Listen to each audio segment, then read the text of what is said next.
Alors s'il y a bien une IA générative que l'on n'attendait pas en 2024 et qui est totalement en train de rebattre les cartes en termes d'efficacité des modèles d'IA, eh bien c'est Claude. Claude, c'est une IA générative développée par Anthropic et elle est composée de 3 modèles. On retrouve Claude 3 Haiku, Claude 3 Opus et plus récemment Claude 3.5 Sonnet. Et justement, en parlant du modèle Sonnet, c'est aujourd'hui le modèle le plus puissant proposé par Anthropic. En passant de Claude 3 Sonnet à Claude 3.5 Sonnet, aujourd'hui, dans tous les benchmarks qui sont proposés, c'est très souvent Sonnet qui est vu comme étant le modèle le plus puissant disponible sur le marché. On peut le comparer notamment à GPT-4o ou bien à Gemini 1.5 Pro. C'est des modèles qui ont des temps de réponse extrêmement rapides et qui en plus de ça donnent des résultats extrêmement pertinents. Ces très bonnes qualités de réponse, on peut les retrouver sur des réponses à du texte, à des équations mathématiques, à la génération de code, à la compréhension d'images. Et c'est justement tout ce que l'on va voir aujourd'hui dans ce tutoriel, le tutoriel le plus complet sur Claude 3.5 Sonnet. Alors lorsque vous voulez commencer à utiliser Claude, vous vous rendez sur l'URL claude.ai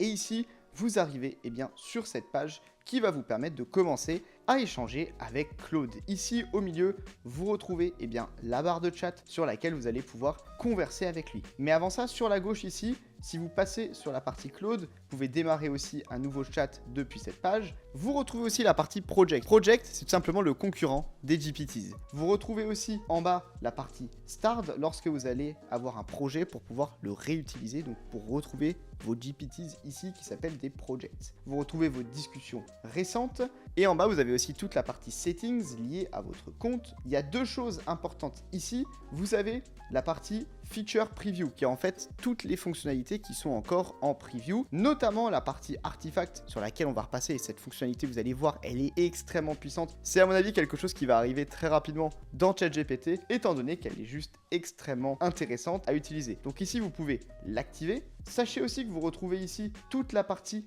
liée à l'abonnement que vous allez utiliser. Alors pour ceux qui se posent la question, est-ce que je dois m'abonner ou non à Claude? Eh bien c'est un choix tout à fait personnel. Vous pouvez très bien remplacer aujourd'hui ChatGPT par Claude, étant donné que Claude, vous allez voir, apporte des très bonnes réponses et c'est une solution vraiment efficace à utiliser. Pour pouvoir avoir accès à la partie Sonnet, il va falloir un abonnement payant. Moi, la seule recommandation que je peux vous donner, c'est de pas forcément avoir 2 abonnements, ça va vous coûter assez cher et pour autant, c'est quand même 2 solutions assez comparables. Mais à mon sens, si vous préférez l'interface, si vous aimez la manière dont Claude va échanger avec vous, eh bien à ce moment-là, n'hésitez pas à l'utiliser étant donné qu'elle est quand même très puissante. C'est aussi ici vous allez pouvoir changer l'apparence pour passer notamment en mode dark comme ici ou bien en mode light et vous allez aussi pouvoir régler tous les paramètres liés à votre compte. Ensuite, lorsque vous démarrez un nouveau chat ici, vous allez pouvoir donc taper votre prompt, sélectionner le modèle que vous voulez utiliser. Donc on a Sonnet ici, Opus et Haiku et vous avez ici un petit bouton qui vous permet aussi d'activer les fonctionnalités en preview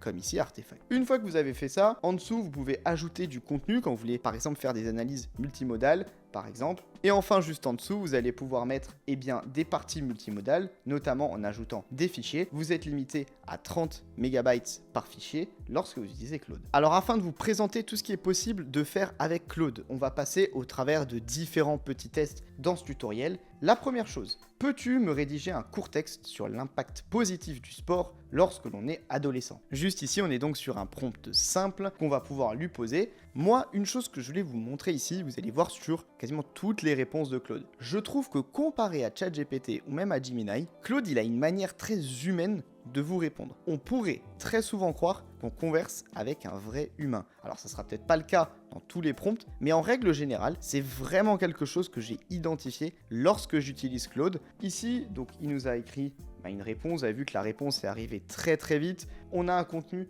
qui est bien fait. Je trouve que très généralement, il ne s'étend pas dans les réponses, mais par contre, il va être très précis dans sa réponse. Ici, il nous a fait un petit texte du coup sur l'impact positif du sport chez les adolescents. Il nous dit que ça joue un rôle crucial dans le développement, que ce soit sur les aspects physiques et mentaux. Sur le plan physique, sur le plan mentaux, il décompose son idée pour pouvoir bien la développer. Et à la fin, il nous fait une petite conclusion qui aide à construire la confiance en soi, l'estime de soi, des éléments essentiels lorsqu'on est en transition vers l'âge adulte. Il me pose la question, est-ce que j'ai besoin de développer davantage? Donc comme je le disais, il ne s'étend pas, il va toujours nous demander est-ce que je dois m'étendre ou pas, ou est-ce que j'ai bien ciblé ma réponse, et ça c'est quelque chose que je trouve assez appréciable. Alors quelques petites choses assez intéressantes, si vous avez des contrôles où vous allez pouvoir, si on le veut, ajouter du contenu, par exemple si j'ai mis un PDF comme on l'a vu avant, et aussi je peux modifier comme ça, la police, si j'en ai envie, qui est proposé par Claude. Donc voilà, c'est une petite fonctionnalité assez intéressante que je voulais vous montrer. À présent, pour passer au second test de ce tutoriel, on va passer sur la partie prompt avancé. Pour ça, je vais utiliser un prompt business qui est disponible dans mon guide AI Master qui est 100% gratuit en description de la vidéo.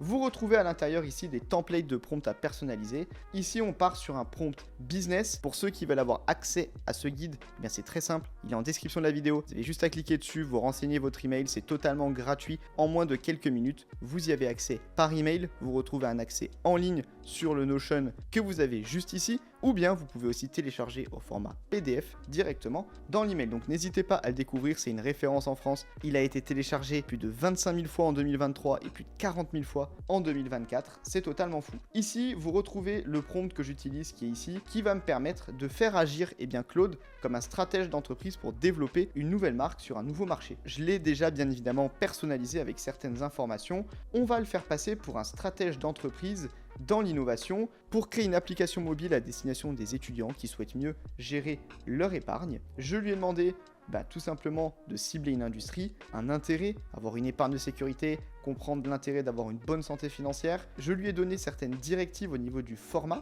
où je veux qu'il y ait un énoncé du problème et une solution, point de vente unique, le marché cible. À la fin, je lui dis aussi que j'ai besoin qu'il me rédige du contenu pour avoir un bon équilibre entre perplexité et explosivité. Et surtout, il me rédige aussi 3 posts pour les réseaux sociaux et des scripts de vidéos pour TikTok. Et ici, on voit qu'il m'a créé toute une analyse comme ça. On retrouve ici un script pour Budget Buddy qui serait le nom de mon application avec des scripts de vidéos TikTok. J'en ai aussi un pour Épargne Express et pour aussi Finance Edu que je pourrais retrouver juste ici. Alors moi, ce que je trouve extrêmement intéressant, comme d'habitude, il s'est pas étendu, il a dit des informations, le contexte, une idée d'entreprise possible.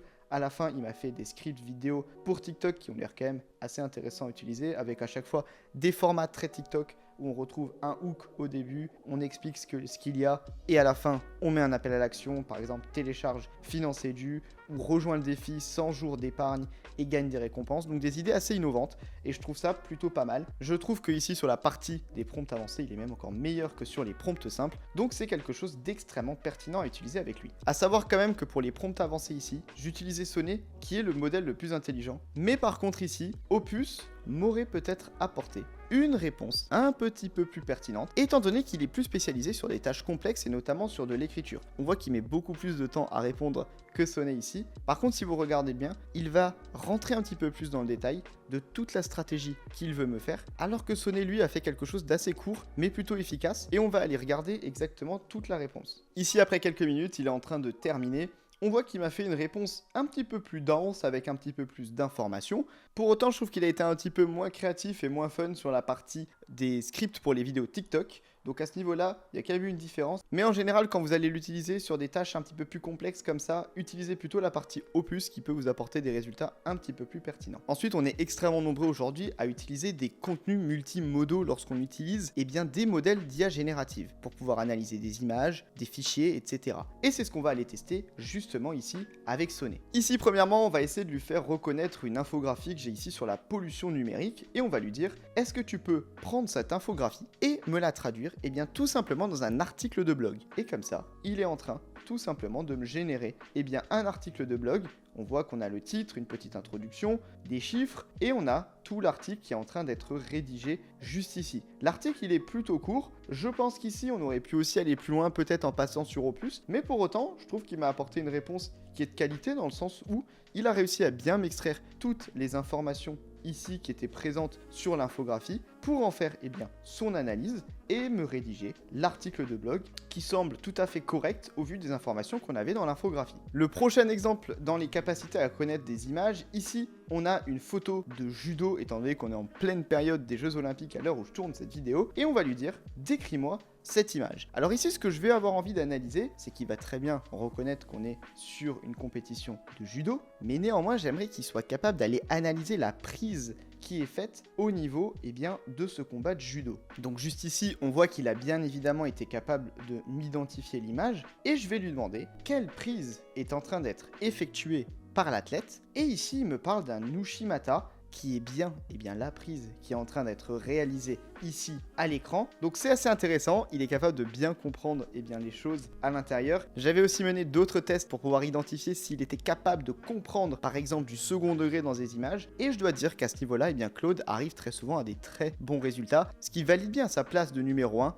dans la plupart des benchmarks liés à la vision et donc à la capacité à comprendre des images, comme ici avec le judo. Enfin, le dernier test qu'on va mener sur la partie multimodale, c'est l'analyse de fichiers. Comme vous le savez, sur GPT, on est capable de pouvoir analyser des PDF, des fichiers Excel, des CSV notamment. On va être capable avec Claude de pouvoir mettre du CSV, du PDF. Par contre, ce qui m'a un petit peu déçu, c'est une des limites de Claude, c'est qu'on ne peut pas, par exemple, mettre directement un fichier Excel. Ici, on va lui demander de pouvoir analyser un fichier CSV avec mes 100 meilleurs clients. On va juste lui dire d'analyser ce fichier et normalement à partir de là, il est en train d'analyser tout le fichier CSV. Ici, ce qui est intéressant, lorsque j'ai lancé cette analyse, vous pouvez voir à droite qu'il y a un bloc qui vient d'apparaître. Cette partie, c'est la fameuse partie artefact qui est à mon sens juste la meilleure fonctionnalité disponible à ce jour dans Claude, qui est vraiment extrêmement intéressante, où il m'a fait toute mon analyse comme ça à droite. Je peux continuer à converser à gauche et voir tout le rendu à droite évoluer. Mais ici, moi, ce que je vais lui dire, c'est propose-moi un graphique d'analyse comme ceci pour qu'il puisse me générer un graphique. Comme vous le savez très certainement, dans GPT-4o, notamment depuis son arrivée, on a maintenant les graphiques interactifs qui sont juste sublimes et extrêmement simples à prendre en main.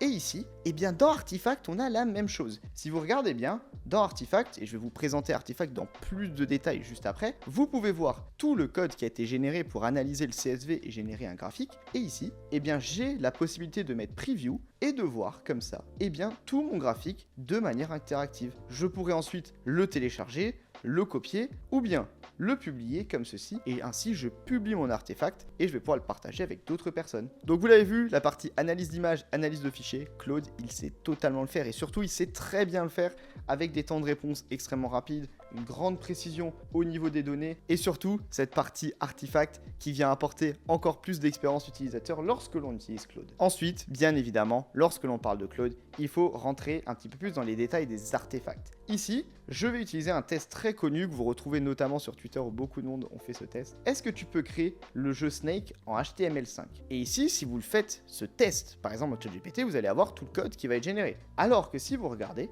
dans Claude, c'est sensiblement différent. Ici, on me génère le code. À ce niveau-là, tout fonctionne très bien. Pourtant, vous allez voir à la fin que l'expérience va être sensiblement différente. Pourquoi ? Parce que juste ici, lorsque le code a été finalisé, je peux utiliser le bouton Preview et je peux commencer à utiliser le jeu Snake et à en voir son rendu. Juste ici, si je sélectionne mon clavier, je peux, comme ça, commencer à utiliser le jeu Snake. Il est totalement fonctionnel comme vous pouvez le voir. J'utilise mon clavier. Alors je ne suis pas un expert de Snake, j'ai jamais été très bon déjà même sur la version mobile. Mais en tout cas ici, vous avez un petit rendu de tout ce que vous pouvez créer à l'aide de Claude et de cette fonctionnalité artefact où vous allez avoir le code, mais surtout vous allez pouvoir voir le rendu grâce aux artefacts. Un autre test que vous pouvez mener avec les artefacts, ici j'ai une page web et je vais lui dire peux-tu me recréer cette page web et derrière vous allez voir qu'il va me réouvrir la partie artefact pour pouvoir me recréer cette page web. Ici on voit que le code commence à être généré par Claude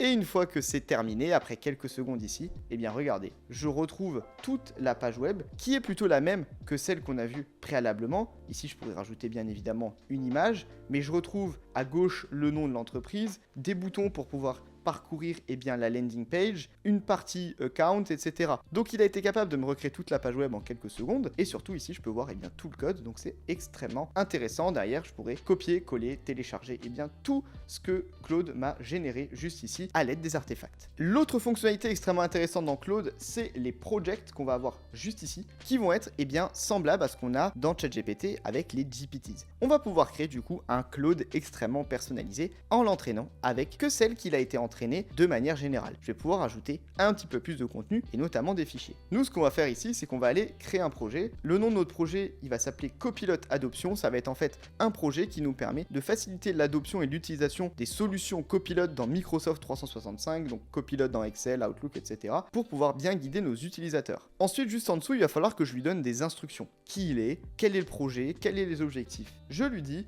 tu es un expert de Microsoft 365 Copilot et donc de la productivité de l'IA. Ton but est d'aider à adopter Microsoft 365 Copilot et de bien l'utiliser en rassurant les utilisateurs. Tu es entraîné sur certains fichiers pour comprendre les possibilités de Microsoft 365. Et je vais appuyer sur créer un projet. D'ailleurs, à ce sujet-là, vous retrouvez juste ici une vidéo que j'ai réalisée pour comprendre tout l'étendue des possibles de Microsoft 365 Copilot. La vidéo est disponible en description de la vidéo. N'hésitez pas à la regarder, c'est certainement la vidéo la plus complète sur Microsoft 365 Copilot disponible à ce jour en France.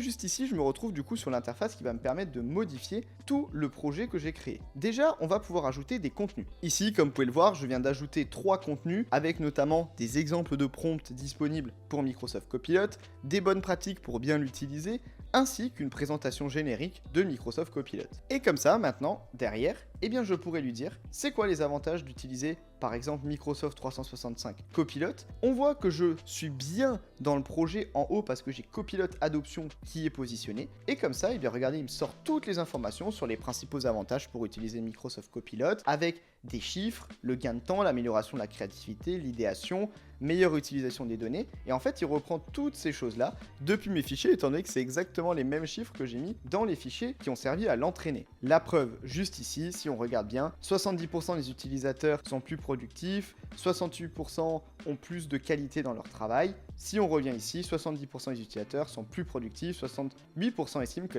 ça améliore la qualité de leur travail, donc on a bien exactement les mêmes informations. A noter aussi que c'était des fichiers en anglais, qu'il a su les traduire en français, donc ils sont extrêmement pertinents lorsqu'on va ensuite échanger avec eux. C'est un très bon moyen de pouvoir avoir des clouds un petit peu plus personnalisés via cette capacité Project. Le petit défaut, la petite limite comparé aux GPTs, c'est qu'il n'y a pas de store qui est disponible à ce jour pour pouvoir les partager, les échanger, et j'imagine que ça arrivera très certainement dans les prochains mois au vu de l'évolution très rapide de Claude. Et une dernière chose sur les projets, lorsque vous mettez ici la petite étoile, vous retrouvez ensuite tout simplement le projet ici de manière permanente, ce qui vous permet d'y avoir un accès très rapide. Enfin, la dernière chose que je voulais vous montrer, c'est toute la partie liée à la console d'API qui est disponible pour Claude. Vous le savez, c'est disponible aussi sur les modèles Gemini et GPT. Vous avez la possibilité de directement aller utiliser l'API et pas seulement les fonctionnalités de chat présent dans Claude. Et ici, on est sur l'API d'Anthropic où on va pouvoir démarrer des prompts ici avec Claude. Vous allez directement pouvoir utiliser l'API. Vous pouvez aussi utiliser le générateur de prompts. Juste ici, vous pouvez lui dire, par exemple, créer un générateur de Customer Journey qui permet de générer des recommandations pertinentes sur l'utilisation de l'IA selon un type de métier donné. Par exemple, je dis conseiller bancaire, il doit me proposer des utilisations de l'IA pour les conseillers bancaires et j'ai juste à cliquer sur générer un prompt. Et en fait, c'est extrêmement intéressant parce qu'on peut très souvent avoir des besoins en prompt engineering pour bien utiliser le prompt engineering. Et là, regardez la qualité du prompt qui est généré par Claude. Il est extrêmement pertinent. Tu es un assistant AI, etc. Ici, je vais te donner un job en français. Ta tâche va être d'analyser le job, générer entre 3 et 5 recommandations spécifiques pour utiliser l'IA dans ce job, donne des explications très brèves pour chacune des recommandations. Voilà le job que tu dois analyser. Quand tu génères une recommandation, assure-toi que, et comme ça, il me génère tout le prompt. Et j'ai juste à sélectionner continuer. Et regardez ici, j'ai un prompt totalement prêt à l'emploi que je pourrais ensuite utiliser en appuyant sur Run, en mettant des informations en plus à l'intérieur. Et vous pouvez comme ça générer des prompts extrêmement poussés que vous allez pouvoir réutiliser pour créer des bibliothèques de prompts. Des bibliothèques de prompts comme la mienne qui n'a pas été générée par l'IA mais 100% par mes connaissances et vous la retrouvez toujours gratuitement en description de la vidéo AI Master. Vous renseignez votre email, c'est totalement gratuit et vous avez accès à tout mon guide pour pouvoir infuser l'IA dans votre quotidien. Et pour tous ceux qui veulent aller encore plus loin dans le prompt engineering, vous retrouvez ma masterclass Prompt Engineering Master. Vous avez un code moins 20% avec le code YouTube 20 disponible en description de la vidéo pour pouvoir maîtriser parfaitement le prompt engineering et capitaliser sur la compétence compétence qui sera certainement la compétence la plus recherchée dans les 10 prochaines années au vu de l'explosion de l'IA générative. Donc vous l'avez vu, Claude, et aujourd'hui notamment le modèle Claude 3.5 Sonnet, est clairement un modèle à suivre. C'est une vraie révolution en 2024, on ne l'attendait pas, et pourtant ils sont en train de totalement affoler les classements des différents modèles. La solution, moi je trouve qu'elle apporte des réponses qui sont extrêmement pertinentes, ils ont des fonctionnalités que certains d'autres modèles n'ont pas, et ils ont aussi malgré tout quelques limites sur lesquelles à mon avis ils vont encore progresser. Il y a énormément d'investissements, de levées de fonds qui ont été faites par Anthropic qui vont sans doute permettre au modèle Claude d'encore se développer jusqu'à fin 2024 pour en faire vraiment l'un des 3 modèles de référence en France avec Gemini, GPT et bien évidemment maintenant toute la partie liée à Claude. En tout cas, si cette vidéo vous a plu, faites-le moi savoir en laissant un like sous la vidéo, partagez-moi vos commentaires, posez-moi vos questions. J'ai utilisé pendant plus de 100 heures afin de réaliser ce tutoriel, j'ai passé plus de 100 heures à utiliser Claude, donc j'en ai maintenant un bon niveau de répondre à vos questions, vous guider sur son utilisation. Je réponds à tous les commentaires, donc n'hésitez pas à me solliciter. Pour ceux qui veulent suivre toutes les prochaines vidéos qui arrivent sur l'IA, le no-code, la productivité, le meilleur moyen d'être alerté lorsque je sors une vidéo chaque semaine sur le sujet, c'est bien évidemment celui de s'abonner à la chaîne.